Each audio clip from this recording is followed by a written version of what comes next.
नमस्कार छात्रों। जैसा कि हमने आपको कल पढ़ाया था, आप लोगों को पता है, हमने कल आपको बताए थे स्वर कितने प्रकार के होते हैं। 3 प्रकार के होते हैं, ये सब पढ़ाया था ना। ह्रस्व स्वर होते हैं, दीर्घ स्वर, प्लुत स्वर। ह्रस्व स्वर हमारे क्या क्या होते हैं? आ, ई, उ और री। दीर्घ स्वर हमारे आ, ई, उ, ए, ओ, औ, यही तो होता है। अच्छा, ये तीनों जो होते हैं इनको हम केवल दीर्घ स्वर कहते हैं, या फिर इनको सजातीय स्वर भी कहते हैं। साथ में ये जो इधर वाले 4 हैं इनको हम संयुक्त स्वर कहते हैं। और क्यों कहते हैं ऐसा हमने आपको बता दिया था। उसके बाद आगे देखेंगे तो फिर हमने आपको बताया था उच्चारण स्थान के आधार पर, बताया था उच्चारण स्थान के आधार पर स्वर के कितने प्रकार होते हैं? 6 प्रकार। ठीक है, और वो 6 प्रकार कौन कौन से होते हैं? कंठ, तालव्य, ओष्ठ, मूर्धन्य। अच्छा, ये भी बताया था कि जो ये कंठ और तालव्य आ और ई का मिलना होता है तो क्या बनाता है? ए बनाता है। तो ये क्या हो जाएगा? कंठ तालव्य। ऐसे ही आ और उ मिलेगा तो क्या बना देगा? ओ। तो ये क्या हो जाएगा? कंठोष्ठ। उसके बाद हमने आपको क्या बताया था? उच्चारण प्रकृति या जिह्वा के आधार पर वीडियो भर्ती 2018 में सीधे सीधे एक प्रश्न पूछा है कि बता दो जिह्वा के आधार पर स्वर कितने प्रकार के होते हैं। तो इसका आंसर क्या होगा? 3, अग्र स्वर, मध्य स्वर और पश्च स्वर। अच्छा, अग्र स्वर जो होता है वो ये हमारे 4 होते हैं, हालांकि री भी उसमें शामिल हो जाता है। ये हमारे होते हैं ई और ए और ए। ठीक है, इसको हम एक कोडिंग भी दे सकते हैं, वो आपकी मर्जी है, आप देना चाहें तो ठीक, नहीं तो कोई बात नहीं। मध्य स्वर हमारे कौन कौन से होते हैं? केवल एक होता है, वो कौन है? छोटा आ। और पश्च स्वर हमने आपको बताए थे, कितनी संख्या है? 5। ये आ, उ, ओ और औ। ठीक है, ये हमारे क्या हो जाएंगे? पश्च स्वर। उसके बाद हमने आपको आगे क्या बढ़ाया था? हमने बताया था उच्चारण प्रयत्न के आधार पर, उच्चारण प्रयत्न के आधार पर या मुखाकृति के आधार पर। यानी प्रयत्न या मुखाकृति। मुखाकृति का मतलब समझते हैं आप? जो मुख की आकृति होती, शेप, उसके आधार पर। ये कल समझाया था ना आपको। तो ये के आधार पर कितने स्वर होते हैं? प्रकार 4। अब वो 4 प्रकार कौन कौन से होते हैं? अर्ध विव्रत, विव्रत, अर्ध संव्रत, संव्रत। अच्छा, अर्ध विव्रत ए और औ होता है, विव्रत केवल आ होता है, और अर्ध संव्रत ए और ओ होता है, और संव्रत हमारे कौन कौन से होते हैं? ये 5, जिसमें कि री को बहुत कम पूछता है, पर ये 4 तो अक्सर आ ही जाते हैं, ये वाले। ठीक है। अच्छा, एक चीज और हमने आपको समझाई थी कि प्रयत्न और प्रकृति 2 ही प्रकार बताए अभी आपके स्वर के थे हमने। उच्चारण प्रकृति या जिह्वा के आधार पर कितने प्रकार? 3। और उच्चारण प्रयत्न या मुखाकृति के आधार पर कितने प्रकार? 4। इसको तरीका याद रखने का क्या? प्रयत्न में देखो 4 वर्ण दिख रहे हैं साफ, 1 2 3 4, 4 दिख रहे हैं ना। तो ये कितने प्रकार हो गए? 4। अच्छा, प्रकृति में कितने दिख रहे हैं? 3, 1 2 3, तो ये कितने प्रकार हो गए? 3। ऐसे ही जिह्वा में देखो 1 2 3, 3 दिख रहे हैं, लेकिन मुखाकृति में देखो 1 2 3 4। तो आपसे डायरेक्ट पूछेगा मुखाकृति के आधार पर स्वर के कितने प्रकार, तो आंसर क्या लगाएंगे आप? 4। अगर कहेगा जिह्वा के आधार पर स्वर के कितने प्रकार? 3। और वो 3 होंगे वो कौन कौन से होंगे? अग्र स्वर, मध्य स्वर और पश्च स्वर। अच्छा, उच्चारण प्रयत्न के आधार पर जो होंगे वो कितने होंगे? 4। कौन? अर्ध विव्रत, विव्रत, अर्ध संव्रत और संव्रत। उसके बाद देखिए हमने क्या बताया था, ये आपको पूरा समझाया था कि उच्चारण काल के आधार पर दीर्घ, प्लुत, ये 3 प्रकार होते हैं। उच्चारण स्थान के आधार पर कंठ, तालव्य, ओष्ठ, मूर्धन्य याद करो, वो सारे 6 प्रकार होते हैं। उच्चारण प्रकृति के आधार पर कितने होते हैं? 3। और उच्चारण प्रयत्न के आधार पर कितने होते हैं? 4 प्रकार होते हैं। इतना हमने आपको पढ़ा दिया था। ठीक है, अब आगे देखते हैं, हम आगे चलते हैं अगले प्रश्न की तरफ। देखिए, अगला प्रश्न जो हमारा अगला है उसको समझते हैं वो क्या होता है। देखिए, अगला है, हम आपको बताते हैं मूल स्वर कितने होते हैं। मूल स्वर, देखिए मूल तो पता ही होगा क्या होता है। मूल माने जड़, बेस, आधार। तो जो हमारे स्वर मूल हैं वो कितने होते हैं ये हमको समझना है। तो देखिए, मूल स्वरों की संख्या कितनी होती है? सिर्फ 3 होती है, आ, ई और उ। अच्छा, कई जगह आपको कई पुस्तकें री भी बताती हैं। जो री है उसको भी मूल स्वर बता देती हैं। अब एक चीज समझो आप, लिखना बाद में है, समझना पहले है। देखो, ये जो री दिख रहा है आपको, ये जो री है ना, री, ये मूल स्वर पूरी तरीके से नहीं होता है। कुछ पुस्तकें आपको मिलेंगी जो री बताएंगी, पर री नहीं होता है। अब ध्यान से सुनिए ऐसा क्यों होता है। देखो, दरअसल वास्तविक तौर पर ये जो री है ना, ये पूरी तरीके से स्वर जैसा व्यवहार नहीं कर रहा है। और ऐसा क्यों हो रहा है जानते हैं आप? ऐसा इसलिए, आप मुझे एक भी स्वर बताइए री को छोड़ के जो किसी व्यंजन का उच्चारण करता हो। कोई ऐसा स्वर है? जो स्वर हमने पढ़े, आ पढ़ा, ई पढ़ा, ऊ पढ़ा, ए पढ़ा, औ पढ़ा, है ना, ये सारे पढ़े हैं ना, ई पढ़ा है, आ बड़ा पढ़ा है, तो मुझे ये बताओ इनमें से कौन सा ऐसा स्वर है जो किसी व्यंजन का उच्चारण कर रहा है, व्यंजन जैसा बोला जा रहा है? कोई है? लेकिन एक है, कौन? री। अगर आप कभी ऐसे लिखना चाहें री, तो आपको नहीं लगता ये बिल्कुल वैसे ही लिख दिया जैसे ये है? लग नहीं रहा? तो इस वजह से इसको हम पूरी तरीके से क्या नहीं मानते हैं, इसको हम पूरी तरीके से स्वर में, स्वर तो होता है पर स्वर के उसके अंदर सारे गुण नहीं होते, पर फिर भी हम स्वरों में मूल स्वर कितने मानते हैं? 3। क्लियर? तो मूल स्वरों की संख्या कितनी है? 3। आपसे कहेगा बताओ मूल दीर्घ स्वर कितने होते हैं, तो हमको पता है ये भी कितने? 3। पढ़े हैं? नहीं पढ़े? मूल दीर्घ स्वरों की संख्या कितनी है? 3। भाई आ, ई और ऊ, क्योंकि ये मूल स्वरों से मिलकर बने हैं, इसीलिए हम इनको क्या कहते हैं? मूल दीर्घ स्वर। अब आगे देखो, लिखने पे बहुत फोकस नहीं करना है, आप लिखते रहो पर समझना बहुत जरूरी है। ठीक है? कहते हैं आपका असली नोट्स जो बनना चाहिए वो कहां? दिमाग में बनना चाहिए, है ना? तो आप समझो उसको कायदे से, लिखने पे बहुत गौर मत करिएगा। लिखना है, नोट्स बनाने हैं, पर सिर्फ लिखते रह जाओ, समझो ना कुछ, फिर गड़बड़ है ना, वो चीज थोड़ी सी ठीक नहीं है। देखो समझो, अब एक चीज समझो आप, ये दीर्घ बना है ना, ये किन किन वर्णों से मिलकर बना है? अगर छोटा आ प्लस फिर से छोटा आ मिला दें तो आपको नहीं लगता दीर्घा बन जाएगा? बन जाएगा नहीं बन जाएगा? अच्छा, आपको नहीं लगता कि अगर हम ई प्लस ई मिला दें तो ये दीर्घ बन जाएगा? और आपको ये भी पता होगा ऊ प्लस ऊ मिला दें तो ये क्या बन जाएगा? बड़ा ऊ। यही तो होगा। अब आप जानते हो इनको हमने दीर्घ क्यों कहा और मूल दीर्घ क्यों कहा? क्योंकि ये जिन स्वरों से मिलकर बन रहे हैं ना, वो ही मूल है, यानी मूल स्वरों से मिलकर बन रहे हैं तो क्या कहलाएंगे? मूल दीर्घ स्वर। लेकिन यहां एक बात और समझनी है, क्योंकि हमने आपको कुछ बताया था, जैसे एक हमने पढ़ाए थे क्या? संयुक्त स्वर। अगर आपको याद हो, संयुक्त स्वर में एक चीज समझनी है आपको। संयुक्त स्वर क्या होता है? संयुक्त स्वर में अगर हम एक मूल आ लें और एक मूल ई लें, इन दोनों को आपस में मिला लें और इनसे मिलने से एक स्वर का निर्माण होगा क्या? ए। तो इसलिए हमको पता है कि संयुक्त स्वर ए संयुक्त क्यों है। समझ आया? क्योंकि दो असमान स्वर या दो भिन्न स्वरों से मिलकर बना है, इसीलिए वो संयुक्त है। यह बात हम आपको पहले भी समझा चुके हैं, फिर से समझा रहे हैं। और उसके बाद इसी का बड़ा रूप ए हो जाएगा। ऐसे ही आपको एक और पता होगा, आ प्लस ऊ, इन दोनों के मिलने से क्या बना? ओ बन गया। अब आप जानते हो आ और ऊ के मिलने से ओ बना है, ध्यान से समझना, क्योंकि आ और ऊ एक तो नहीं है क्या? एक? हमको तो नहीं लगता एक है, नहीं है। तो अगर एक नहीं है और असमान स्वरों से मिलकर बना है तो पक्का है ये ओ भी क्या होगा? संयुक्त होगा। और साथ में ओ है तो औ भी संयुक्त होगा। कोई दिक्कत? तो आपको समझ में आ गया होगा कि ये संयुक्त क्यों है। भैया ये संयुक्त स्वरों की संख्या कितनी? 4। मूल दीर्घ स्वरों की संख्या कितनी? 3। और मूल स्वरों की संख्या कितनी? 3। क्लियर हुआ? ये इतना कॉन्सेप्ट आपका क्लियर है। अब हम आगे बढ़ते हैं। ये हमारे स्वरों का था पूर्ण विराम। देखिए, जो लोग मुझे ऑनलाइन देख पा रहे हैं उनके लिए बता दें कि ये बीच की क्लास है जो किसी टेक्निकल कारण से जो है वो नहीं हो पाई, तो इस वजह से ये छूट गया है थोड़ा सा टॉपिक आपका। किसी दिन इसको बहुत अच्छे से एक्सप्लेन कर देंगे, इसीलिए हमने शुरुआत में आपको थोड़ा समझाया है। 1-2 बार उसको देखना, रिपीट कर करके, आपको समझ में नहीं भी आता है तो कोई दिक्कत नहीं, इसको हम अलग से रिकॉर्ड कर देंगे। ठीक है? अब हम आगे बढ़ते हैं और अगला हमारा क्या आता है, जिसे हम कहते हैं अयोग वाह वर्ण। अयोग वाह वर्ण। चलिए देखिए भाई, अयोग वाह वर्ण, अयोग वाह वर्ण, अयोग वाह वर्ण। हालांकि बेचारे अयोग वाह ऐसे वर्ण हैं, इतने अभागे हैं कि इनकी गिनती कहीं नहीं होती है। जानते हैं कैसे? ये ना तो स्वर हैं और ना ही ये व्यंजन है। ठीक है? ये दोनों के बीच की कड़ी है।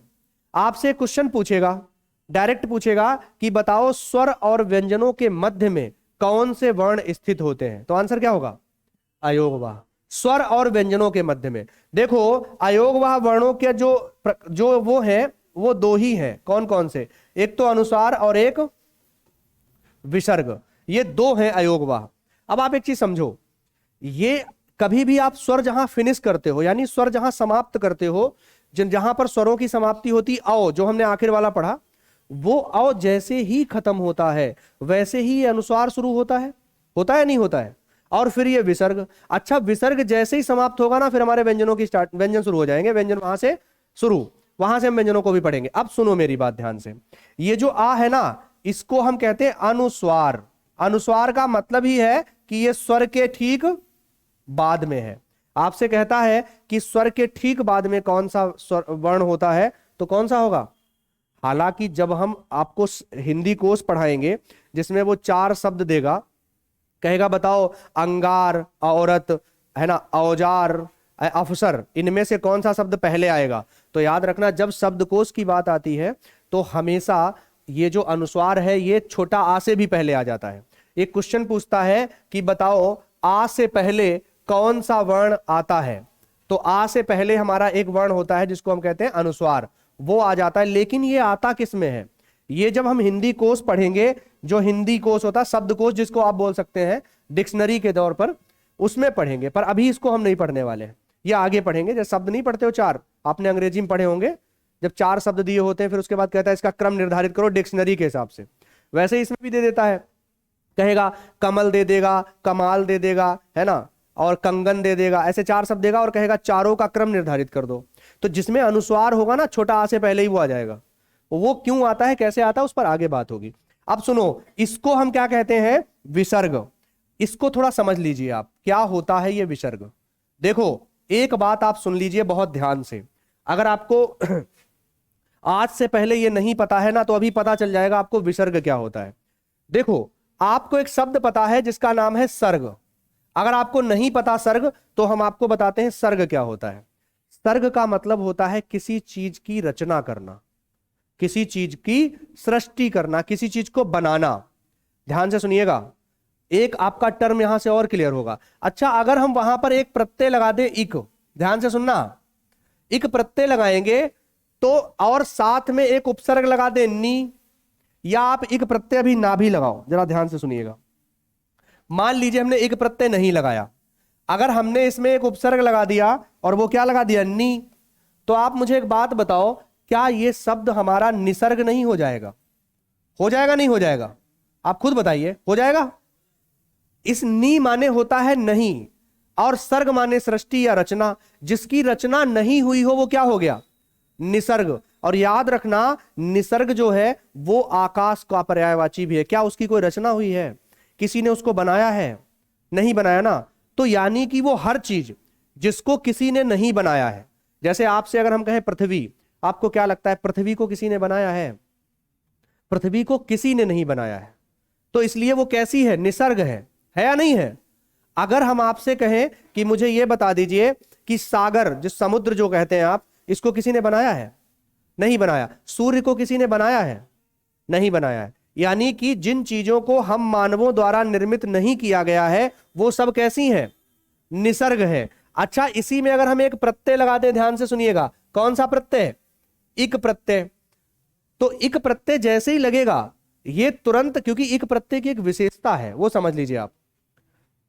अब ध्यान से सुनिएगा, ये इक प्रत्यय जैसे ही लगेगा, ये छोटी ई जो है ना वो ए में बदल जाएगी, क्योंकि इक प्रत्यय कहता है कि अगर छोटा आ आया है पहले, जैसे अध्यात्म होता है, अध्यात्म, अध्यात्म में अगर आप इक प्रत्यय लगाओगे तो वो अध्यात्म ना होकर आध्यात्मिक हो जाएगा। समझ गए?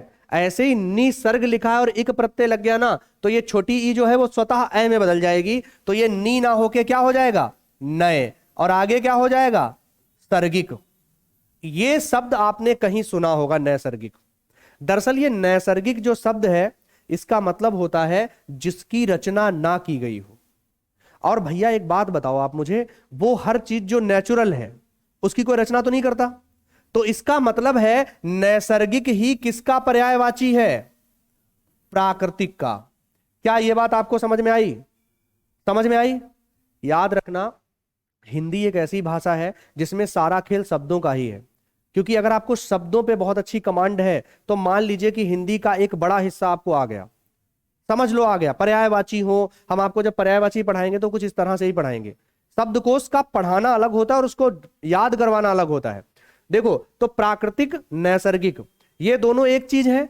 तो अगर कभी आपसे पूछे कि भैया नैसर्गिक का विलोम क्या होगा, तो तुम जानते हो दुनिया में वो हर चीज जिसको मानवों ने बनाया है वो क्या कहलाती है? कृत्रिम। समझ आई बात? अच्छा, ऐसा होता, हमने इसको समझाया क्यों? आपके मन में एक प्रश्न चल रहा होगा कि गुरुजी इतनी सारी चीजें आपने क्यों समझा डाली। रीजन सुनो। रीजन ये है कि बच्चे जब इसका क्वेश्चन करते हैं ये, तो उनसे पूछा जाता है नैसर्गिक का विलोम बताओ, और पहला ही ऑप्शन रखा होता है प्राकृतिक। समझ रहे हैं? प्राकृतिक पहला ऑप्शन रखता है, और आप यही नहीं जान पाते हो नैसर्गिक होता क्या वास्तव दौर में, वास्तव में है क्या नैसर्गिक, आखिर कौन सी चीज है, इसका मतलब क्या होता है। आज आपको यह चीज समझ में आ गई होगी कि नैसर्गिक और प्राकृतिक एक ही चीज है। क्लियर? तो पहला ऑप्शन जो उसने प्राकृतिक रखा है ना, वो कभी सही नहीं हो सकता, क्योंकि वो उसका समानार्थी है, वो उसका विरोधार्थी नहीं है, विरोध नहीं कर रहा है वो उसका। तो इसलिए उसका विरोध कौन कर रहा है? कृत्रिम। जैसे ये मकान जहां आप बैठे हैं, ये क्या है? कृत्रिम। जिस बोर्ड पे मैं पढ़ा रहा हूं वो क्या है? कृत्रिम। क्या ये नैसर्गिक है? इसको किसी ने बनाया है? समझ रहे हैं? आप समझिए। लेकिन आपको पता है जिस पृथ्वी पर आप हैं, जिस पर जन्म हुआ आपका पृथ्वी पर, वो उसको किसी ने नहीं बनाया। बनाया किसी ने? हम मानवों ने तो कतई नहीं बनाया है। ठीक है, तो इसका मतलब क्या होगा? वो कृत्रिम नहीं है, वो नैसर्गिक है, और वो हर चीज जो अब सुनो, वी माने विशेष प्रकार से, और सर्ग माने रचना या फिर बनाया गया है उसको। जिस वर्ण को विशेष प्रकार से बनाया गया उसी को हम क्या कहते हैं? विसर्ग कहते हैं। क्लियर? बात समझ में आई? ये इतनी कथा सिर्फ सर्ग को समझाने के लिए थी, आपको समझ आया? अब सुनो, आपसे कई बार एग्जामिनर ऐसा भी कर बैठता है कि आपसे कहेगा बताओ इसका उच्चारण स्थान क्या होगा। हालांकि नहीं पूछता है, पर अगर पूछ बैठे तो आपको क्या करना है? भैया ये एक तो आ जैसा उच्चारण करता है, तो हमने आ को पढ़ाया था आपको कि आ क्या होता है? कंठ्य। दूसरी बात, ये सिर्फ आ ही नहीं, ये ऊपर से अनुस्वार का भी तो उच्चारण करेगा। अंग देखो, नाक का आ रहा है सहारा, नाक का, तो इसका मतलब ये सिर्फ कंठ नहीं, कंठ नासिक्य। कोई दिक्कत? ये क्या है? कंठ नासिक्य है ना। हालांकि कंठ नासिका भी इसको बोल देते हैं, तो ये हमारा हो जाएगा किसका? अनुस्वार का। विसर्ग का कभी क्वेश्चन ही नहीं आता है ऐसा। तो सिर्फ इतना पूछेगा इसको क्या कहते हैं? अनुस्वार। इसको क्या कहते हैं? विसर्ग। और इसको हम एक उच्चारण स्थान से भी जानते हैं, और वो क्या है? कंठ नासिक्य। क्लियर? कोई दिक्कत इसमें नहीं है। अगर ये सब क्लियर है तो इसको आप लिख लीजिए। आगे बढ़ते हैं। लिख लिया? साथ में ही लिख लिया है तो आगे बढ़ते हैं, अगले क्वेश्चन की तरफ देखो। अब हम आते हैं अपने उस टाइम पर जहां से क्वेश्चनों की भरमार आती है, और वो है हमारे व्यंजन। व्यंजन देखिए, व्यंजन में एक खास बात यह है कि ये बेचारे अपने में आजाद नहीं है। कैसे नहीं है? आजाद। जैसे अगर मैं आपसे कहूं आजाद माने क्या, स्वतंत्र माने क्या? स्वतंत्र का मतलब ये होता है जैसे आप स्वतंत्र हैं या नहीं है? आप स्वतंत्र हैं या नहीं है? हैं? आपको कैसे पता कि आप स्वतंत्र हैं? ये आप कैसे जान पाए कि आप स्वतंत्र हैं, आप आजाद हैं? अरे जवाब दो। आप ये कैसे जानते हैं कि आप स्वतंत्र हैं? बताओ। इसका मतलब आपने सिर्फ सुना है कि हम स्वतंत्र हैं, आपने स्वतंत्र की भी परिभाषा नहीं पढ़ी। स्वतंत्र, स्व माने स्वयं से, तंत्र माने तंत्र, यानी हमारा जो तंत्र है ना, सिस्टम है, वो मेरे स्वयं की इच्छा अनुसार चले, वही क्या कहलाता है? स्वतंत्र। यानी मेरी अगर कोई इच्छा है, मुझे कहीं जाना है, तो मुझे ऐसा ना हो किसी बंधन में हो हम ना जा पाए। अगर मेरा मन कुछ खाने का है तो मैं खा सकूं। अगर मेरे कोई विचार हैं जो मैं प्रकट करना चाहता हूं, और वो अगर मैं प्रकट नहीं कर पाता हूं, तो हम कौन नहीं है? स्वतंत्र नहीं है। यानी मेरे अंदर की तंत्रियां कुछ कहना चाहती हैं और हम वो नहीं कर पा रहे हैं, तो इसका मतलब हम क्या स्वतंत्र हैं? नहीं है। यानी कि हमारे विचार अगर हम किसी के सामने आराम से प्रकट कर सकते हैं, अपने विचारों को रख सकते हैं, किसी से विचार ले सकते हैं, किसी को अपने विचार दे सकते हैं, ये सब क्रियाएं किसमें होती हैं? स्वतंत्र में। लेकिन बेचारे ये जो व्यंजन है ना, ये बिल्कुल वैसे ही है, ये स्वतंत्र नहीं है। अब सुनो कैसे। जैसे हमने आपके सामने लिखा ये, क्या लगता है तुम इसको बोल के दिखा सकते हो? पहले तो इस वर्ण को समझो। ये जो नीचे लगा है ना, ये जिसको दिख रहा है, ये हलंत कहलाता है। हलंत। हलंत का मतलब होता है ये हर उस वर्ण पे लगता है जिसको आधा होता है। समझ लो ध्यान से। देखो व्यंजन जितना कायदे से समझोगे आप, आपको उतना ही आगे कम परेशानी होने वाली है, खासकर संधियों में। वर्णमाला संधियों के लिए बहुत आवश्यक है, तो आप इसको थोड़ा कायदे से समझिएगा। जैसे ये का है, ये जो इसके नीचे हलंत लग गया ना, इसने पूरा खेल बिगाड़ दिया। कैसा? जैसे अब आप इसको बोल के बताइए, बोलो बोलो। जितने लोग बोल रहे हो ना सब गलत हो। इसको बिना स्वर के आप बोल ही नहीं सकते हो। जैसे आपने बोला, किसी ने बोला क, क्या लगता है क बोलते समय आ नहीं आया? आया है ना। अगर का बोलते समय आ आया है तो भैया हम तो इसमें आ लिखे ही नहीं बैठे हैं, ये तो खाली है, तो कैसे बोल गए तुम इसको? या तो इसको बोलने के लिए किसी एक और व्यंजन की आवश्यकता है, और नहीं तो किसी स्वर की एक बड़ी आवश्यकता है, नहीं तो इसको आप बोल नहीं सकते। इसका मतलब हमको सीखने को मिलता है कि व्यंजन जो है ना वो बेचारे अधूरे हैं, किसके बिना? स्वरों के बिना। इसीलिए हम एक परिभाषा के तौर पर लिखते हैं कि स्वरों की सहायता से किसका उच्चारण होता है? व्यंजनों का। तो लिखो, एक छोटी सी परिभाषा लिख लीजिएगा इसकी। स्वर की सहायता से बोले जाने वाले वर्ण व्यंजन कहलाते हैं। स्वर की सहायता से बोले जाने वाले वर्ण व्यंजन कहलाते हैं। स्वर की सहायता से बोले जाने वाले वर्ण व्यंजन कहलाते हैं। अब सुनिए, ध्यान से समझिए। जैसे ये हमने यहां का लिखा, इसको समझिएगा। लिख लिया? अब देखो ध्यान से सुनो, इधर हमने ये का लिखा। अब हम इसमें अगर एक छोटा सा क्या मिला दें? आ मिला दे, तब ये पूरा हो गया क्या? अब इसको तुम बोलो, कोई दिक्कत नहीं, क्योंकि जब जब इसको बोलोगे तब तब इसको बोलना पड़ेगा, क्योंकि उच्चारण तो वास्तविक तौर पर स्वर ही कर रहे हैं ना। और जब उच्चारण स्वर कर रहे हैं तो भैया खाली व्यंजन कैसे बोल सकते हैं आप? समझ आया? और ये व्यंजन का अधूरा होना किस बात का प्रमाण है? हलंत का। समझ आया? चलिए भाई, अब बढ़ते हैं व्यंजन की तरफ। अब आपसे पहला ही प्रश्न पूछेगा कि बताओ व्यंजन होते कितने हैं हिंदी में? तो देखो याद रखना, व्यंजनों की जो संख्या होती है ना वो कितनी होती है? 33। हालांकि आपको जब हम पढ़ाएंगे आगे चल के तो कई बार ये संख्या बढ़कर 36 भी हो जाएगी, ये संख्या 35 भी होगी एक आधार पर आपको अभी समझना है कितनी संख्या होती है। आपसे पूछेगा व्यंजन कितने, परीक्षा में जब जब पूछे और ऑप्शन में ये है तो फिर आप यही टिक करके आओगे, व्यंजन कितने? 33। लेकिन आपसे कहेगा व्यंजन के प्रकार कितने होते हैं, तो व्यंजन के प्रकार में आपका आंसर तुरंत बदल जाएगा। व्यंजन के प्रकार कितने? 4। व्यंजन की संख्या कितनी? और व्यंजन के प्रकार 4। एक तो होता है स्पर्श व्यंजन, एक होता है स्पर्श व्यंजन, दूसरा होता है अंतस्थ व्यंजन, अंतस्थ व्यंजन, ठीक है। तीसरा होता है ऊष्म व्यंजन, ऊष्म व्यंजन, और चौथा होता है संयुक्त व्यंजन, संयुक्त व्यंजन। ये हमारे व्यंजन कितने प्रकार के? 4 प्रकार के। यानी व्यंजन के प्रकार संख्या कितनी? 33, और व्यंजन के प्रकार कितने? 4। इस बात को याद रखना है, आपको साथ में लिख भी लेना है। व्यंजन की संख्या 33 और व्यंजन के प्रकार 4। इन चारों प्रकारों को हम थोड़ा कायदे से पढ़ते हैं, क्या क्या होता है। देखो वर्णमाला सबको आती है, हालांकि ये बात कहना थोड़ा सा गलत भी होगा कि वर्णमाला सबको आती है, ऐसा जरूरी नहीं सबको आए। बहुत सारे लोगों से अगर आज भी पूछा जाए ना तो उनको पूरी वर्णमाला नहीं याद है ना। बहुत सारे लोगों में हो सकता है आप ही लोगों में से कोई ऐसा हो जिसको पूरी वर्णमाला याद ना हो, ऐसा हो सकता है बिल्कुल। समझो, हम समझाते हैं आपको एक एक करके, आप इस क्रम में याद करोगे ना आपको सब याद होगा। देखो अब हम बढ़ते हैं अपने टॉपिक पर जो हमारा है पहला, स्पर्श व्यंजन, ठीक है। स्पर्श व्यंजन, देखिए ये दरअसल स्पर्श व्यंजन जो है ना, इनको एक काम किया जाता है, इनको 5 वर्गों में डिवाइड किया जाएगा, ये 5 वर्ग में बटेंगे और इनकी संख्या जो है वो कितनी होगी? 25। तो आप चाहें तो ये भी लिख सकते हैं कि स्पर्श व्यंजनों को 5 वर्गों में विभाजित किया जाता है तथा इनकी संख्या 25 होती है। स्पर्श व्यंजनों को 5 वर्गों में विभाजित किया जाता है तथा इनकी संख्या 25 होती है। स्पर्श व्यंजनों को देखिए, आप लोग थोड़ा ध्यान से पढ़िएगा।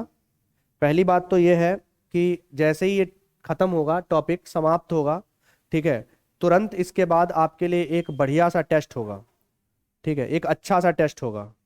तो कहीं ऐसा ना हो आप ध्यान से ना पढ़ें और फिर आपको दिक्कत हो। हालांकि हम हर रोज जितना पढ़ाते हैं उतना रिवीजन भी करवाते हैं आपको पहले, फिर आगे बढ़ते हैं, है ना। जैसा कि हमने अभी स्वरों के बारे में आपको एक मोटा मोटी रिवीजन करवा दिया और उसके बाद फिर हम आगे बढ़े हैं। तो इस बात को ध्यान रखिएगा कि हम थोड़ा जो चीजें बताते हैं ना आपको, ये सब क्वेश्चन मिलने वाले हैं। एक एक प्रश्न आएगा परीक्षा में ऐसे ही डायरेक्ट, सीधे सीधे छपा होगा कि स्वरों की सहायता से बोले जाने वाले वर्ण क्या कहलाते हैं। आंसर क्या होगा? व्यंजन।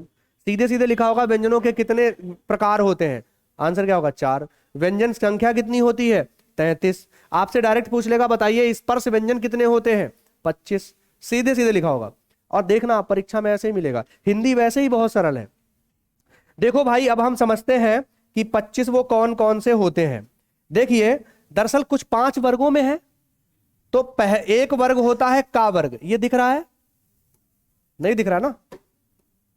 चलो पीले से लिखते हैं। एक होता है का वर्ग, ठीक है। एक होता है चा वर्ग, एक होता है पा वर्ग, और ये क्या बोल रहे हैं पा वर्ग। एक होता है टा वर्ग, है ना। फिर होता है ता वर्ग, और फिर क्या होता है? पा वर्ग। ठीक है, ये इतने वर्ग होते हैं। अब थोड़ी देर के लिए आप पेन अगर लिखना चाहें लिख सकते हैं, पर समझ जरूर आना चाहिए साथ में। ऐसा ना हो ना समझ में आए आपको कुछ। देखो अब ध्यान से सुनना, हम हर एक में चाहें तो हलंत लगा सकते हैं, पर हम जानबूझकर हलंत नहीं लगाएंगे किसी में, क्योंकि हमको बोलना भी तो है बार बार। और अगर हमको बोलना है तो हम हलंत नहीं लगाएंगे। वैसे तो व्यंजन पे जब जब लिखेंगे तब तब हलंत लगाना होता है। देखो, हमने लिखा का, फिर लिखा खा, फिर लिखा गा, फिर लिखा घा, और फिर इसको आप बताओगे इसको क्या कहते हैं।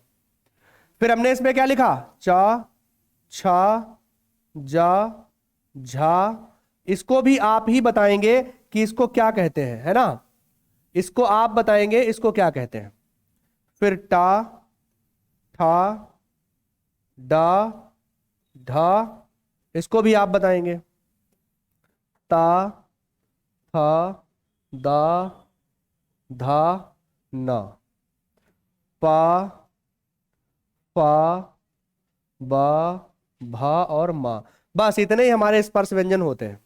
ये स्पर्श व्यंजन है हमारे, और इनकी संख्या कितनी है? 25। देख लो, हर वर्ग में 5 है और 5 ही वर्ग है, तो 25 नहीं हो गए? 5 × 5 कितने हो गए?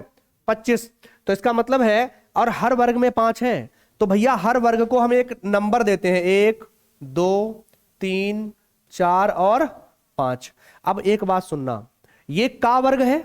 का वर्ग का पहला वर्ण कौन है? का वर्ग का दूसरा कौन है? खा, का वर्ग का तीसरा गा, का वर्ग का चौथा घा। इसको क्या कहते हैं? कोई बताएगा हमको?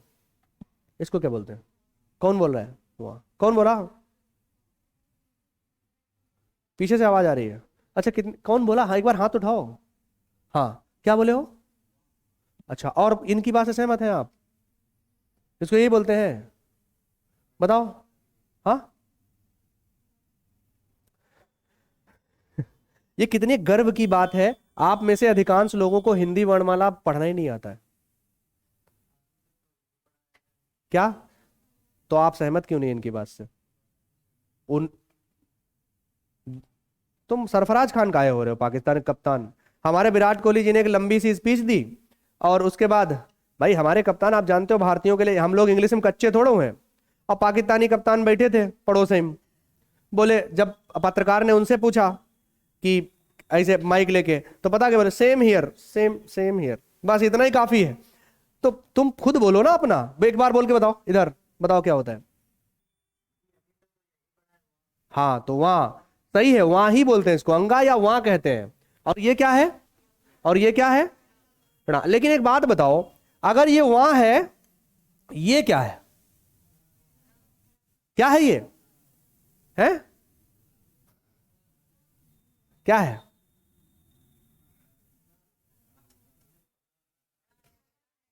क्या है ये? अगर ये है तो फिर ये क्या है? तुम लोग ये वाला बोल रहे हो ना। और आ उच्चारण कभी किया ही नहीं जाता है, इसीलिए तो कह रहे हैं, है ना, कि इतने दिन हो गए हम लोगों को, पर हिंदी के बहुत सारे वर्ण नहीं आए। इसको ड़ा बोलते हैं, ड़ा। ड़ा, रा नहीं, ड़ा। जैसे ये डा है ना, डा, ऐसे ही वो ड़ा है, इसी से बना है, उत्क्षिप्त वर्ण है, आगे पढ़ाएंगे आपको।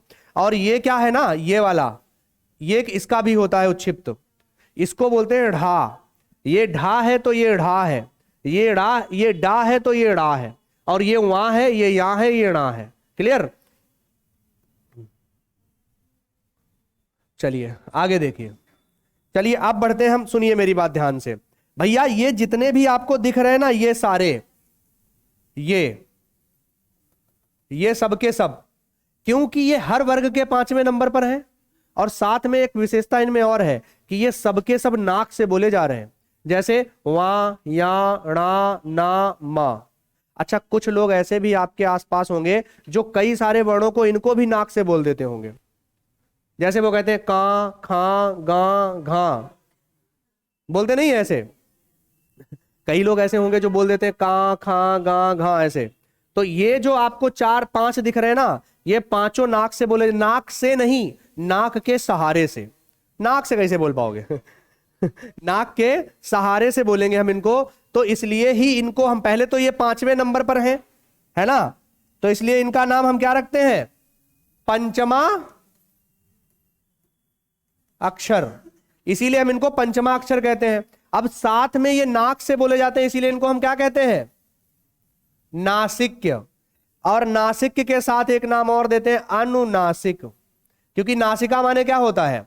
नाक। तो पंचमा अक्षर नासिक या अनुनासिक, इन सबको बोलते हैं। पूछेगा ना क्या है पंचमा अक्षर? नासिक भी, अनुनासिक, क्योंकि ये दोनों चीजें एक ही बात है, कोई अंतर नहीं है। यानी नाक के सहारे से बोले जाते हैं।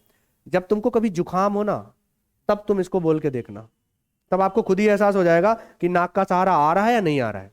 ठीक है, उसके बाद सुनो, उसके बाद क्या होता है? अब इसमें कुछ खास बातें और भी हैं, सुनिएगा ध्यान से।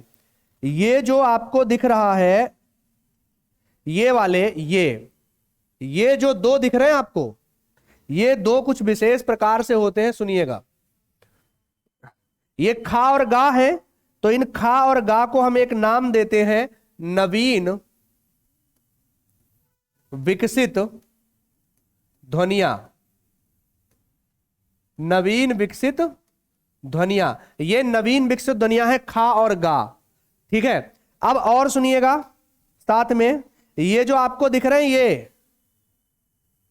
ये 4, चा, छा, जा, झा, इन सबको हम एक नाम देते हैं, और वो है स्पर्श संघर्षी। स्पर्श संघर्षी, यानी आप समझिएगा, ये चा, छा, जा, झा जो है वो स्पर्श संघर्षी है, ये खा और गा नवीन विकसित ध्वनियां हैं, और ये सबके सब पंचमाक्षर हैं। साथ में एक बात और ध्यान रखिएगा कि ये जो इधर वाला ये पूरा का वर्ग है ना, ये पूरा का पूरा क्या है? कंठ्य। ये चा वर्ग जो पूरा का पूरा है वो क्या है? तालव्य। ये जो टा वर्ग है वो क्या है? मूर्धन्य।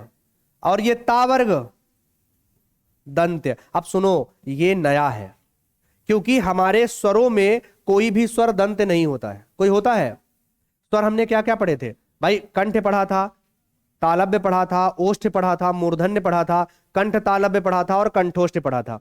यही तो 4 पढ़े थे, नहीं पढ़े थे? इन्हीं 4 में से थे। तो इसका मतलब है कि हमारे पास स्वरों में कोई ऐसा स्वर नहीं था जो दंत हो। था कोई?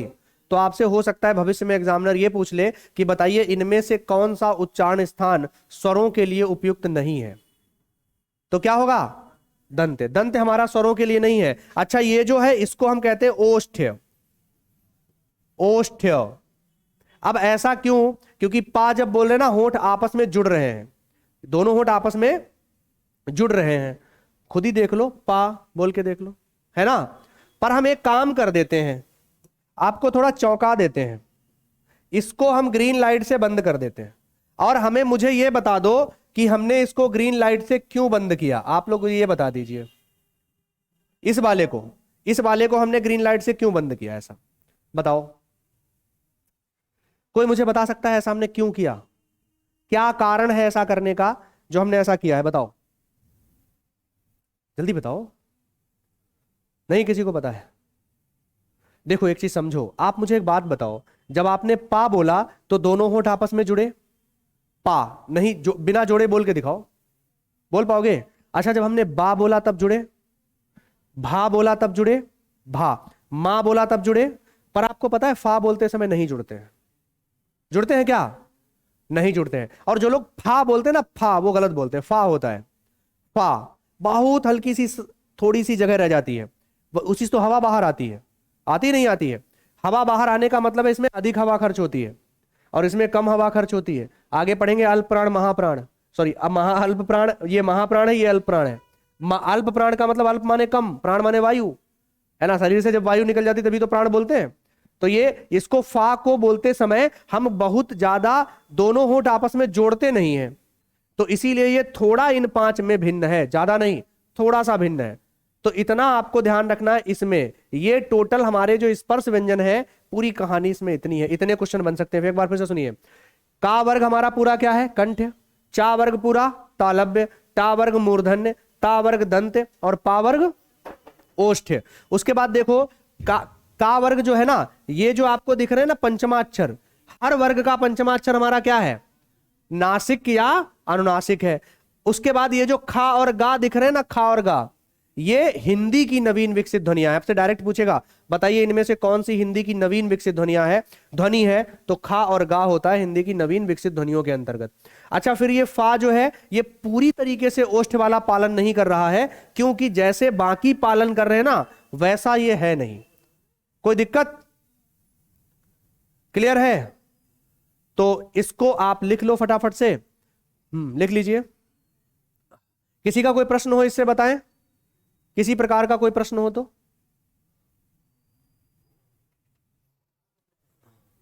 किसको? पा है, ओष्ठ है, आगे पढ़ेंगे ना, इसीलिए तो हमने इसको यहां ब्रैकेट में बना दिया। ठीक है, देखो एक चीज सुनो, इसके बाद हम पढ़ने वाले कौन से हैं? वो पढ़ने वाले हैं हम, इसके बाद पढ़ेंगे हम अंतस्थ। ठीक है, तो अंतस्थ व्यंजन हम अगली क्लास में पढ़ेंगे। हालांकि आपको बता दें कि अंतस्थ व्यंजन का मतलब होता है अंतः माने अंदर और स्थित माने स्थित है, यानी जो व्यंजनों के मध्य में स्थित है उनको हम अंतस्थ व्यंजन कहते हैं। इनको हम पूरा पढ़ेंगे कब? नेक्स्ट क्लास में। ठीक है, तो आज के लिए इतना ही रखते हैं। थोड़ा हम आपको छोटी छोटी चीजें समझा रहे हैं, और जब थोड़ी थोड़ी छोटी छोटी चीजें समझाएंगे ना तो टाइम तो लगेगा, जाहिर सी बात है। और हमने आपसे पहले ही बोला था कि ये क्या है? फाउंडेशन बैच है, इसमें हम एक सिंगल चीज छोड़ नहीं सकते हैं। क्लियर है? तो हम आपको वो सब समझाएंगे जो वर्णमाला में होता है। हो सकता है ऐसे बहुत सारे फैक्ट हो आपके सामने जो आपने आज से पहले कभी ना पढ़े हो। क्लियर? तो बाकी चीजें हम बात करेंगे कल। ठीक है, धन्यवाद।